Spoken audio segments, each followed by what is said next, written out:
লাশের পাশে কোরআন পড়া ইসলামের দৃষ্টিতে কেমন? ভাইরা আমার, মৃত মানুষের লাশের পাশে কোরআন পড়ার কোনো নির্দেশ কোরআন হাদিসে কোথাও নাই, কিন্তু আমাদের দেশে সব জায়গায় আছে। আপনাদের এলাকায় আছে? আচ্ছা, কোরআন কি জীবিত মানুষের জন্য না মরা মানুষের জন্য? তাহলে একটা মানুষ মারা যাওয়ার পরে তার লাশের পাশে কোরআন পড়লে ওই লোকটা কি শুনবে? তাহলে কি লাভ? লাশ দুনিয়া থেকে তার মৃত্যুর সঙ্গে সঙ্গে তাকে দাফন কাফন দিয়ে জানাজা পড়িয়ে সসম্মানে তাকে কবরস্থ করতে হবে, আর তার জন্য দোয়া করতে হবে।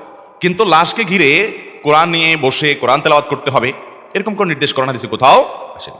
বিশেষ করে কোরআন শোনাবেন কাকে? আপনি কোরআন শোনাবেন জীবিত মানুষকে, তিনি শুনলে সওয়াব পাবেন, আমল করবেন, জানতে পারবেন, কোরআন সম্পর্কে ধারণা হবে। সেই জায়গা থেকে আপনি জীবিত মানুষকে কোরআন শোনাবেন। মৃত মানুষকে কোরআন শোনানোর কোন নির্দেশ কোরআন হাদিসে? তাদের জন্য আল্লাহর কাছে দোয়া করবেন, ইস্তেগফার করবেন, ইসালে সওয়াব করবেন কোরআন সুন্নাহর পদ্ধতি অনুসারে। এর বাইরে লাশ ঘিরে গোল হয়ে কোরআন তেলাওয়াত করার কোনো নির্দেশ নেই। আমাদের দেশে তেলাওয়াত তো করে মাদ্রাসা ছেলেদেরকে ভাড়া এনে তারপরে কোরআন তেলাওয়াত করায়, আছে না নাই? না ভাই, এটা করা যাবে না। আবার এটার জন্য পারিশ্রমিকও দেয়। এই পারিশ্রমিক দেওয়াও না জায়েজ, নেওয়াও না জায়েজ। বুঝতে পারছেন? হুজুর, আপনারা বলবেন হুজুরদের পেটে লাথি মারেন কেন ভাই?